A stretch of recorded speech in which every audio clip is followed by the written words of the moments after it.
Shalom saudara dalam Tuhan. Saudara, di video berikut, Yonatan Nandar berusaha membuktikan bahwa agamanya dia yang mengikuti Abraham. Tetapi pada akhirnya dia terheran-heran mendengarkan penjelasan dan jawaban daripada apologet Kristen cerdas ini, sehingga pada akhirnya Nandar tidak berkutik. Saudara dalam Tuhan, langsung kita berkomentar di kolom komentar setelah menonton videonya. Dan mari kita mendukung apologet Kristen dengan like dan juga share atau bagikan video ini supaya menjadi berkat bagi banyak orang. Mari kita mulai tekan tombol like sekarang juga dan mari kita simak videonya. Menyembah Yesus itu seperti apa?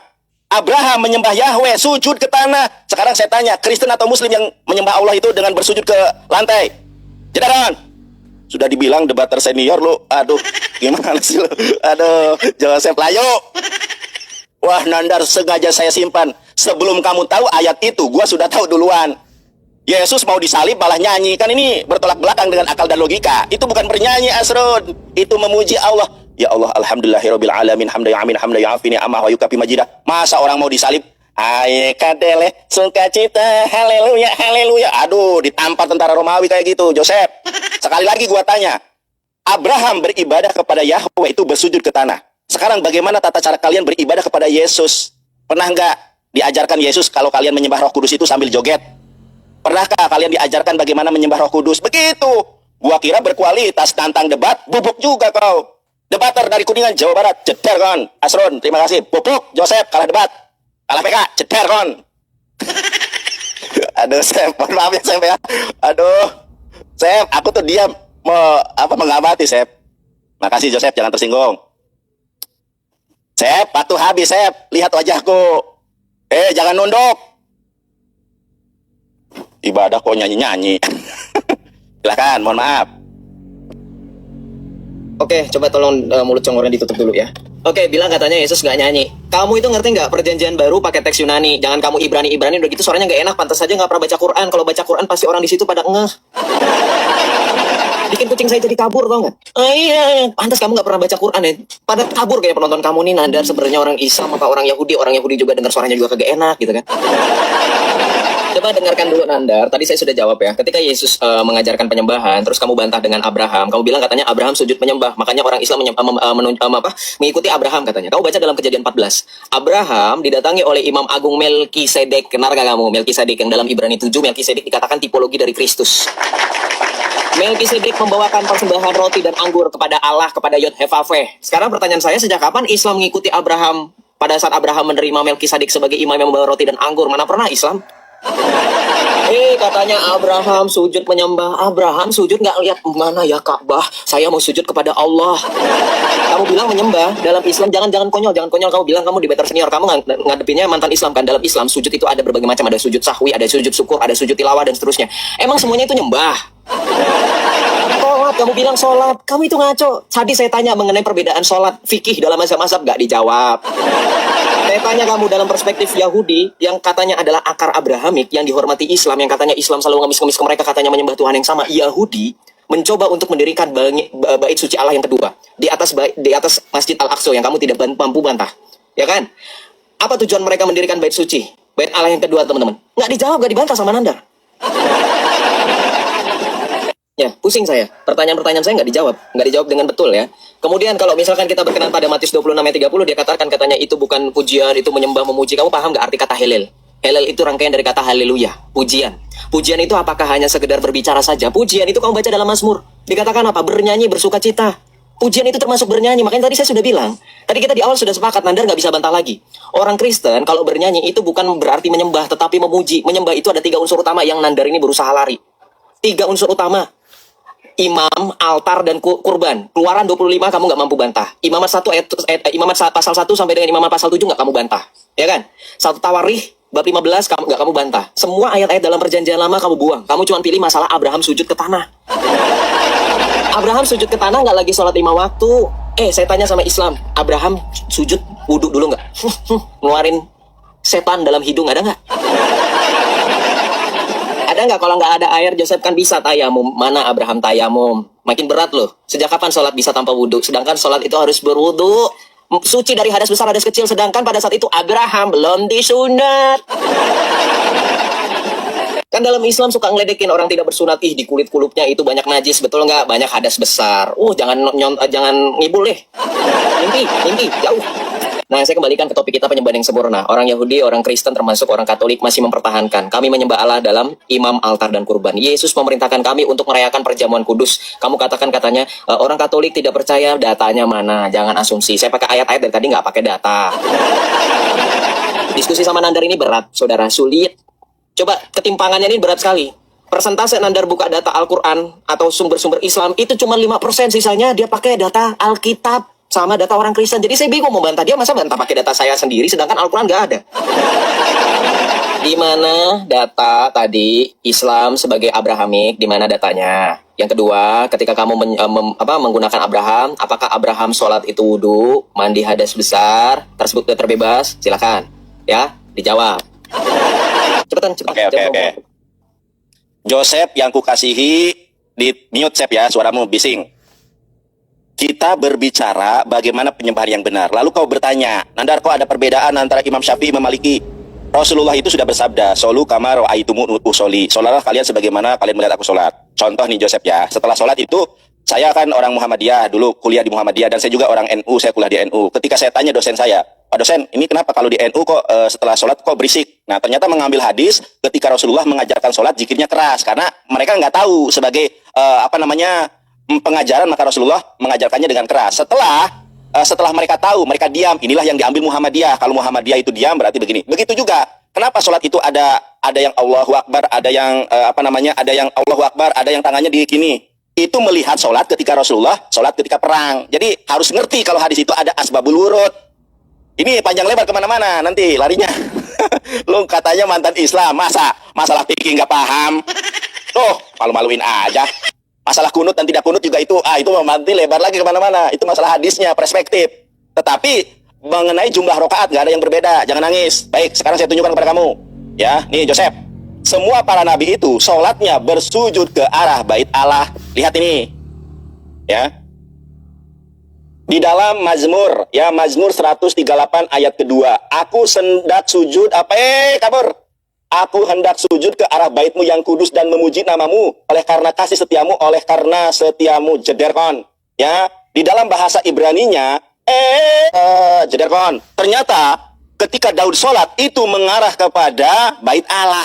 Kenapa kalian menyembah Roh Kudus malah jingkrak-jingkrak? Oke, saya tanya sama Joseph nih. Joseph, kalian kan bukan hanya menyembah Bapa Elohim, tapi menyembah Anak dan menyembah Roh Kudus. Bagaimana tata cara kalian menyembah Roh Kudus? Cederkan. Yang kedua, bagaimana kalian tata cara menyembah Yesus?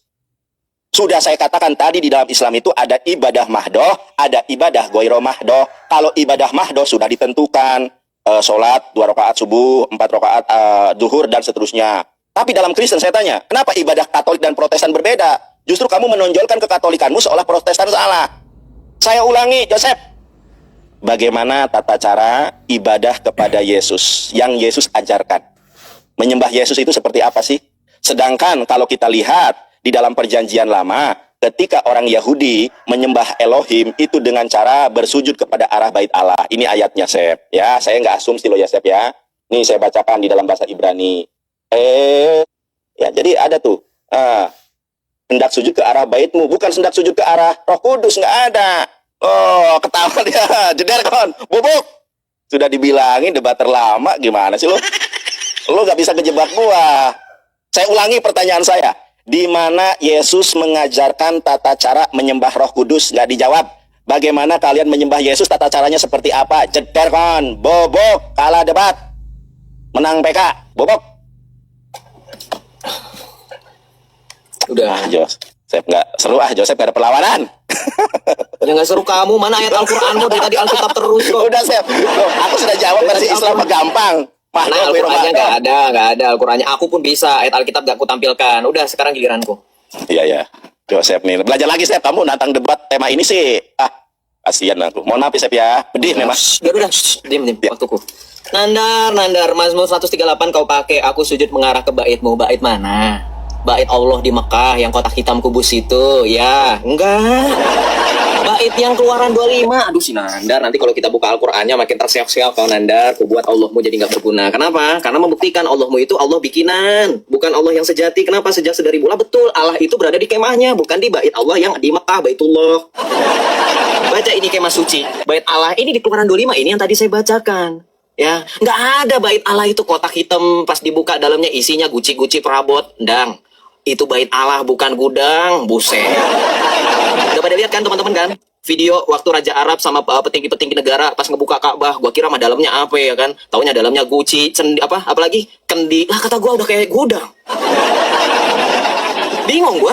Ini kamu baca di sini, makanya saya dari tadi nantangin kamu, berani nggak kamu kita bahas ini? Di sini dulu deh, tentang mendirikan kemah suci persembahan khusus nih. Ada meja roti sajian, ada yang namanya persembahan kemah suci. Kalau kita buka dalam imamat makin hancur Islam. Imamat 1 korban bakaran di kemah suci ini tuh. Hah? Ada nggak? Ada altar, di atas mezbah persembahan altar ini ada kurban. Ini semuanya di dalam Yesus Kristus. Maka di dalam Ibrani dikatakan apa? Lihat, kan kamu tahu Yesus itu berfirman, aku datang bukan untuk meniadakan hukum Taurat. Ya sudah pasti Yesus itu yang ada di dalam perjanjian lama. Dia bernyanyi, dia memuji. Yesus beribadah di sinagog untuk menunjukkan bagaimana caranya menyembah Allah. Dilanjutkan sampai dengan sekarang, sinagoganya orang Kristen adalah gereja, tempat di mana Yesus hadir, yaitu sakramen Maha Kudus. Kamu mau berusaha membetulkan Katolik Protestan? Jangan salah. Protestan mana dulu? Nanda. Protestan mana dulu? Lu dari dulu kalau bawa-bawa Protestan bikin bingung, ya. Seolah-olah Protestan satu. Teman-teman Protestan itu ada berbagai macam. Bahkan orang-orang saksi Yehova menganggap diri mereka Protestan. Padahal menurut teman-teman Protestan sendiri itu bukan, ya kan? Tapi kita nggak bahas itu dulu. Kita bahas tentang penyembahan. Jangan lari. Bisa? Nih, kalau lu mau ke bait Allah lu itu baru ada di abad keberapa? Abad ke-6, abad ke-7. Kenapa? Lu punya kiblat aja baru setelah Al-Baqarah 144 turun. Bayangin, Muhammad kalau berdoa, ini menunjukkan nabi lu bukan nabi yang dijanjikan. Kenapa? Makin hancur gue bilang. Lu pakai ayat Mazmur 138. Tadi apa kata Mazmur 138, Dang? Apa tadi? Para nabi, kata Nandar, sujud menyembah ke arah bait suci. Kenapa Muhammad sering mengenang-adah ke langit? Baru dipalingkan. Aduh, banyak sekali ini iklan di situs Islam. Maka pasti akan kami mana ada bait suci di Masjidil Haram? Mana ada bait suci di Masjidil Haram? Di sini dikatakan pemindahan kiblat ke Masjidil Haram. Buset, Tuhan Allah bisa pindah-pindah gitu ya? Nggak ada di sini, dalam Keluaran di sini nggak ada. Maka sekali lagi Yesus sebagai imam besar yang agung itu telah melintasi segala sesuatu. Kita baca dalam Ibrani 10 nih, persembahan yang sempurna. Di dalam hukum Taurat hanya terdapat bayang-bayang saja dari hal-hal yang baik akan datang dan bukan wujud dari hal-hal tersebut. Karena itu dengan kurban yang sama yang setiap tahun terus-menerus dipersembahkan, hukum Taurat tidak mungkin menyempurnakan mereka yang datang beribadah. Maka kurban yang sempurna itu siapa? Dialah Yesus Kristus. Kenapa Yesus Kristus? Karena Yesus Kristus adalah imam besar yang agung. Kenapa? Karena Yesus Kristus telah menjadikan dirinya imam, sebaca di sini, namun setelah mempersembahkan hanya satu kurban karena dosa, Kristus duduk untuk selama-lamanya. Terus Standar bilang katanya menyembah Roh Kudus. Dalam Ekaristi, Gereja Katolik, penyembahan itu nggak cuma Yesus, kita bukan Jesus only. Justru Ekaristi itu kita menyembah Allah Tritunggal Maha Kudus. Buktinya apa nih, Nandar? Pada saat penyembahan Ekaristi, kita ada namanya konsekrasi. Per ipsum et cum ipso et in ipso. Dengan perantaran Kristus, dengan dia, dalam dia, dan oleh dia. Ini juga mengkaruniakan Roh Kudus. Ini kuasa Roh Kudus, Standar. Ini nggak sembarangan. Gua tanya sekarang, Islam kalau sholat mana yang benar? Udah gitu aja. Kamu jawab fikih, nggak ada data. Saya dari tadi bulak-balik kamera ada data. Datanya mana? Baca datanya, ya. Itu aja aku, Sep. Oke, terima. Orang Islam berdoanya menengadah ke langit. Makanya kau jangan mengikuti si Paulus. Kau pikir ketika Yesus membangkitkan Lazarus dari kuburnya, dia tidak menengadah ke arah bait Allah, bait Hakodes, tidak ada, Joseph. Makanya belajar. Masa orang Islam ngajarin orang Katolik? Nih, gua bacain ya. Coba kau lihat di sini. Yesus mengadah ke mana? Kemudian sambil menengadah kepada Joseph ke arah Haikal Solomon atau ke langit. Kemudian sambil menengadah ke langit, Yesus menarik napas dan berkata kepadanya, Epata, artinya terbukalah. Yesus berdoanya menengadah ke langit, bukan menengadah ke bait Salomo. Jeder on, bobok. Oke, saya bacakan dalam bahasa Ibraninya. Ya, dalam bahasa Ibraninya, Yesus menengadah ke langit, bobok. Makanya belajar lagi. Lu kalah debat, kalah PK, bobok. Debat terlama dilawan. Aduh, Yesus aja berdoanya begini. Bukan berdoa, hai bait Salomo. Enggak. Bait Salomo itu arah kiblat sebelum arah kiblat kami ke Baitul Haram, Masjidil Haram. Kami umat Islam dulu ibadah ke arah sujudnya ke Bait Hakodes atau apa? Bait Hamikdas. Gimana si Joseph katanya mantan Islam, masa nggak ngerti sejarah Islam? Beda. kalau sujud Abraham, kalau sujud David, itu arah kiblatnya ke Bait Salomo. Kami juga dulu sama ke Bait Salomo. Tapi kalau berdoa, bukan, hai Bait Salomo. Bukan, kalau berdoa menengadah ke langit sebagaimana yang Yesus lakukan. Belajar lagi. Gua kira Joseph pinter. Belajar lagi. Bahkan perpindahan arah kiblat sudah dinubuatkan oleh Yesus. Percayalah kepadaku, hai perempuan. Saatnya akan tiba bahwa kamu akan menyembah Bapa bukan di gunung ini dan bukan juga di Yerusalem, Cederon, di Mekah. Bobok, Joseph. Kan aku tunjukkan ya isi Bait Salomo. Kenapa umat Islam itu? Aduh, si Joseph nih gua kira cerdas nih Joseph nih. Joseph, perhatikan. Ya. Gua bukain nih buat Joseph nih. Isi Bait Salomo, isi Bait Allah. Nah, si Joseph kita tunjukkan teman-teman. Lu ngerti nggak? Lu katanya Katolik mengikuti mengikuti Abrahamik. Sekarang gua tanya sama lu, di gereja Katolikmu ada nggak kerubim? Coba. Ini isi Bait Salomo ini. Isi Bait Salomo ada berhala yang namanya kerubim. Lu ngerti nggak ini seperti apa ini? Ayo, bobokon.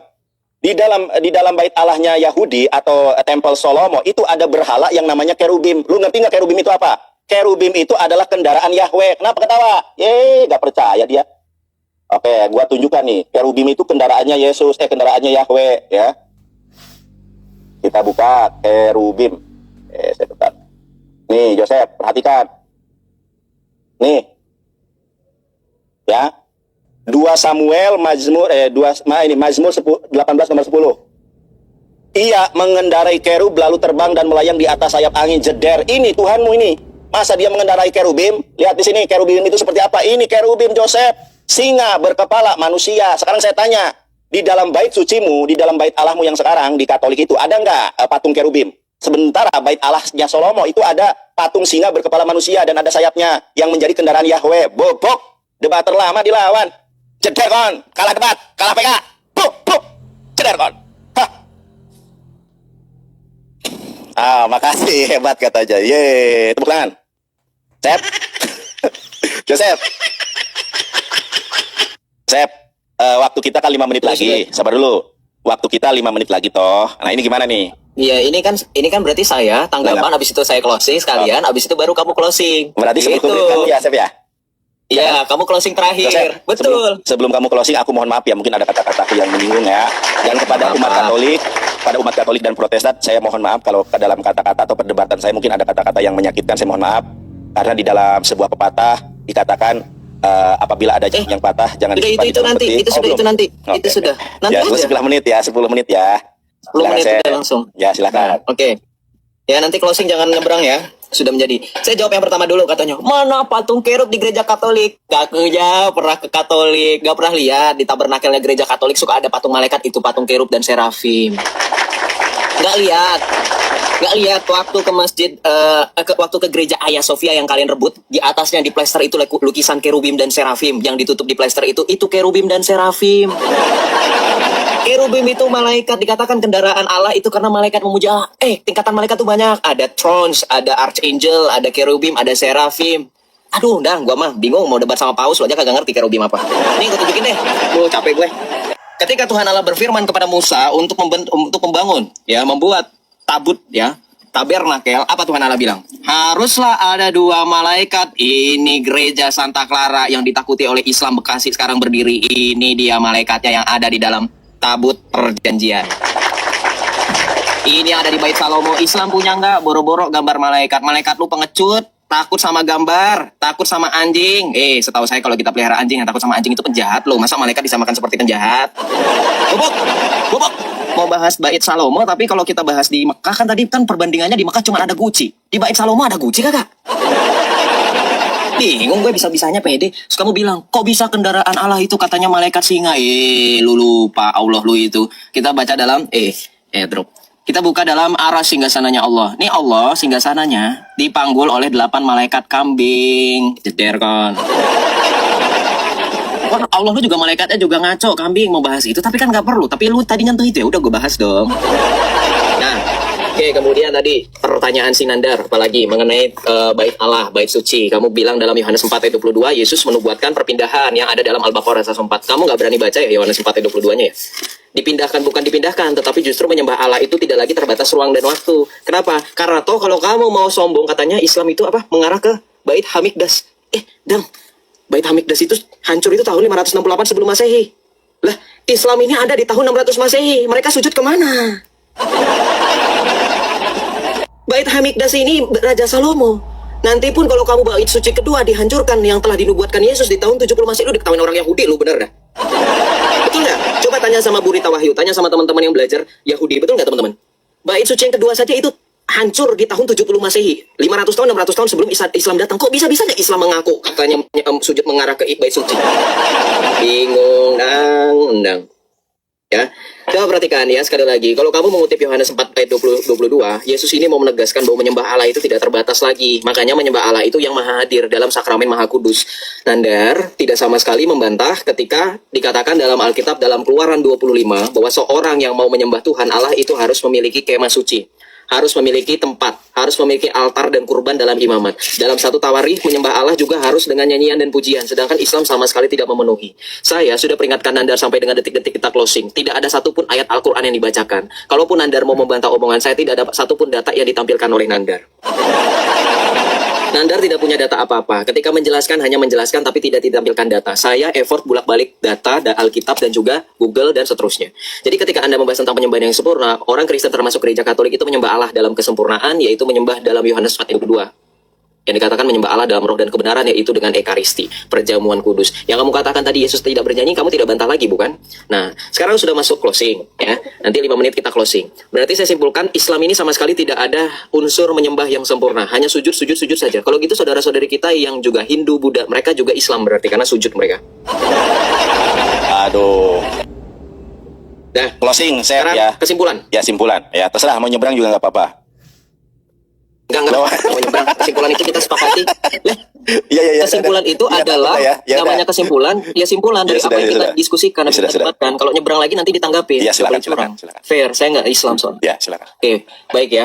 Jadi walaupun aku berjalan di lembah kekelaman, tetapi gadamu, tongkatmu menghibur aku. Jadi walaupun saya digoda, dihasut, saya tidak akan tergoda ya. Itulah yang dilakukan oleh Tuhan Yesus. Jadi begini, kesimpulan kita dalam diskusi ini, I got nothing. Ya, apakah Anda juga sama? Tadi saya sudah menampilkan data yang reliable dari kitab suci sendiri dalam perjanjian lama, perjanjian baru. Penyembahan sempurna harus ada imam, altar, dan kurban. Tiga-tiganya ini valid. Nandar sama sekali tidak menyentuh, tidak sama sekali membantah. Lari ke sana ke sini, lari ke nyanyian, lari ke sini, lari ke sana, menyembah Roh Kudus, balik lagi nanti nyanyian, balik lagi ke sini. Apa?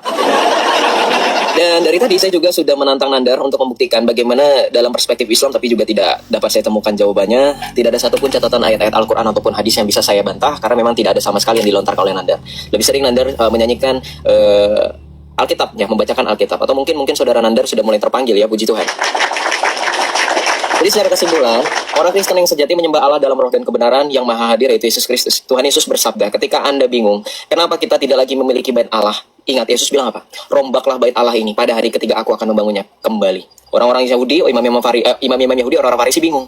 Kami butuh waktu bertahun-tahun membangun bait Allah, sedangkan engkau hanya butuh 3 hari. Jadi yang dimaksud bait Allah itu adalah Tuhan Yesus sendiri. Ketika Tuhan Yesus menghadap ke langit, ketika Yesus berbicara kepada para murid, melakukan mukjizat, yang berbicara tidak perlu lagi memohon segala sesuatu, karena yang berbicara adalah ilahi itu sendiri, firman Allah yang adalah Allah itu sendiri. Maka Yesus tidak perlu menghadap kemana-kemana, karena dirinya adalah bait Allah dan Allah itu sendiri. Hadirat Allah ada di dalam diri Yesus. Kolose 1 ayat 16, sebab di dalam tubuh jasmaniahnya berdiam kepenuhan ilahi. Orang Kristen tidak lagi butuh tempat, tidak terbatas tempat. Orang Kristen bisa memuji dan menyembah Allah. Lihatlah gereja-gereja dibangun di mana-mana. Meskipun disegel dan dimanapun kami dihambat, kami tetap bisa beribadah sekalipun di rumah. Kenapa? Yesus Maha Hadir, Allah Tritunggal Maha Kudus Maha Hadir. Dan dengan konsep penyembahan sempurna ini, bukan berarti kami ikut-ikutan Yahudi. Jangan salah paham, teman-teman. Ya, seperti yang dikatakan oleh Santo Thomas Aquinas, ya. Surut sudah, hukum lampau, tata baru tampilah. Nah, inilah salah satu bukti bahwa Yesus Kristus menggenapi apa yang sudah dinubuatkan. Dalam Ibrani 10 tadi saya sudah di awal jelas katakan bahwa hukum Taurat itu adalah bayang-bayang. Ketika berulang kali, kalau saudara perhatikan dalam perjanjian lama, mereka mempersembahkan berulang-ulang terus kurban bakaran. Kemudian ketika Yesus datang, kurban itu hanya sekali dan untuk selama-lamanya di dalam diri Kristus yang mendamaikan segala dosa. Maka itulah kepenuhan Allah yang mendamaikan dunia, sehingga tidak ada satupun orang Kristen yang lagi mengikuti hukum lampau. Dan betullah kata Santo Thomas Aquinas bahwa Yesus Kristus hadir sebagai penggenapan atas nubuatan perjanjian lama, dan dia adalah wujud dari bayang-bayang hukum Taurat. Lagi dan lagi, pada kesempatan ini saya sekali lagi tegaskan tidak mendapatkan apa-apa, poin-poin ya, tidak mendapatkan ilmu. Walaupun saya mantan Islam, saya juga ingin membantu teman-teman Kristen. Tapi faktanya teman-teman Kristen bisa menilai sendiri. Saya tidak dapat apapun dari Nandar, mungkin teman-teman juga sama. Sekali lagi, saya bersyukur Tuhan Allah memperkenankan saya untuk mengenal Islam, sehingga Islam menuntun saya untuk mengenal Allah yang sejati, yaitu Allah Tritunggal Maha Kudus yang telah memperkenalkan dan menyatakan dirinya melalui putranya sendiri, Yeshua HaMasiah, Yeshua Al-Masih, Yesus Kristus. Sekali lagi, penyembahan yang sempurna bukan pada nyanyian, bukan lagi gerakan, bukan lagi ini itu, tetapi 3 unsur utama tadi. Imam, kurban, dan altar yang dalam perspektif iman gereja Katolik masih ada. Dan Baik. tidak pernah terbantahkan oleh sisi Sebelumnya Islam kita melalui sudah Bang Nandar. simak apa yang dibahas Puji- dan dibicarakan oleh apologet Kristen bersama dengan seorang mualaf ya bernama Yonatan Nandar di video barusan. Mereka membahas banyak hal ya, dan topik utama mereka apakah siapa yang berhak disebut sebagai agama Abrahamik, apakah Kristen atau agamanya Nandar. Nah, salam Tuhan, di awal video kita bisa dengarkan bagaimana Nandar kemudian menjelaskan bahwa agamanya dia yang mengikuti Abraham gitu loh. Salah satu buktinya ya, mereka menyembah sampai muka ke tanah ya, seperti yang dilakukan oleh Abraham. Nah, saudara dalam Tuhan, luar biasa penjelasan daripada apologet Kristen di video barusan, menjelaskan bahwa kalaupun Abraham menyembah kepada Tuhan sampai mukanya ya menyentuh tanah ya, apakah itu bisa disamakan dengan agamanya Nandar gitu loh. Karena kenapa? Kalau kita baca di dalam Alkitab seperti yang dijelaskan oleh apologet Kristen di video barusan ya, Abraham ketika menyembah kepada Tuhan ya, dia tidak cuci muka terlebih dahulu atau istilahnya berwudu ya. Dia tidak mengarah kepada satu arah saja ya, tetapi dia menyembah kepada Tuhan sesuai dengan situasi dan kondisinya saat itu gitu loh. Sementara kalau kita melihat umat Islam, mereka melakukan ibadah dan mengarah kepada satu arah gitu loh, yaitu Ka'bah gitu loh. Nah, sebenarnya banyak perbedaan yang terdapat antara Abraham dengan apa yang dijelaskan oleh Yonatan Nandar, sehingga kita bisa bertanya kembali, apakah itu bisa disebut sebagai mengikuti Abraham atau agama Abrahamik atau tidak gitu loh ya. Nah, saudara Tuhan, kalau kita tarik benang merah antara Abraham dengan kekristenan, itu sangat jelas dalam Tuhan. Misalnya dalam kitab Matius pasal 1, silsilahnya sangat jelas ya, bagaimana orang Kristen menyembah Allahnya Abraham, Ishak, dan Yakub. Itu sangat jelas ya.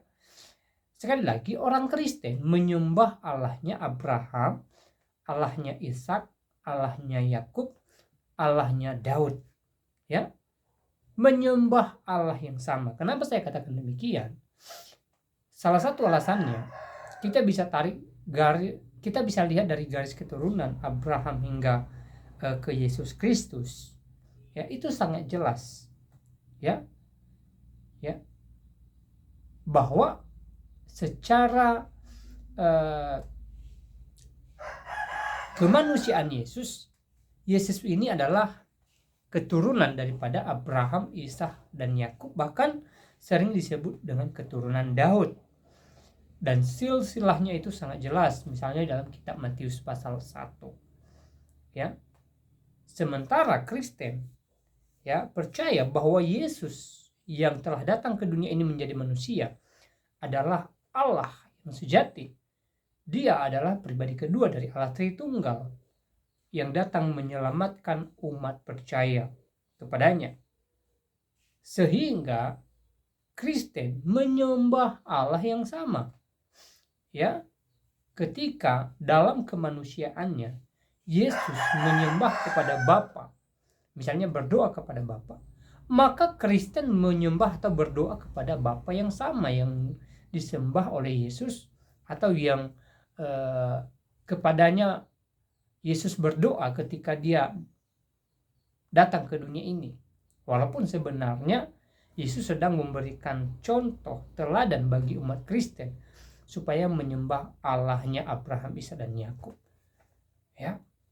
Nah, saudara dalam Tuhan, sangat-sangat luar biasa penjelasan apologet Kristen di video barusan. Ya, pastinya memberikan kita pengertian baru, memberikan kita pemahaman baru yang menambah pengetahuan kita tentang Alkitab, bahwa Kristen menyembah Allahnya Abraham, Ishak dan Yakub, dan Kristen bisa disebut dengan agama Abrahamik. Nah, saudaraku dalam Tuhan, selebihnya seperti apa tanggapan saudara, silahkan tulis di kolom komentar. Ya, tuliskan komentar yang baik, yang positif, terutama komentar-komentar yang memuji, memuliakan nama Tuhan di atas kerajaan sorga. Dan jangan lupa tekan tombol like dan juga share atau bagikan video ini supaya menjadi berkat bagi banyak orang, sehingga melalui video ini banyak jiwa-jiwa yang terberkati, banyak jiwa-jiwa yang memuji, memuliakan nama Tuhan di atas kerajaan sorga. Saudara belum Tuhan, di kesempatan ini juga saya kembali ingatkan kita supaya kita tetap semangat menjalani hari-hari kita. Apapun yang kita alami saat ini, apapun yang sedang diperhadapkan dengan kita, mari kita tetap semangat, mari kita tetap percaya bahwa Tuhan ada bagi kita, Tuhan menolong setiap kita, dan sukacita sorgawi menjadi milik kita, menjadi bagian kita ketika kita mempercayakan hidup kita sepenuhnya di dalam tangan Tuhan. Saya percaya bahwa berkat-berkat daripada Tuhan melimpah buat saya dan saudara, dan cinta kasih Kristus senantiasa besar dalam kehidupan kita. Saudara dalam Tuhan, hal yang terpenting adalah bagaimana kita memuliakan Tuhan di sepanjang kehidupan kita. Saudara, kiranya damai sejahtera daripada Tuhan Yesus Kristus melimpah bagi kita. Kiranya Allah Bapa, Anak, dan Roh Kudus Tuhan memberkati kita dari saat ini sampai selamanya.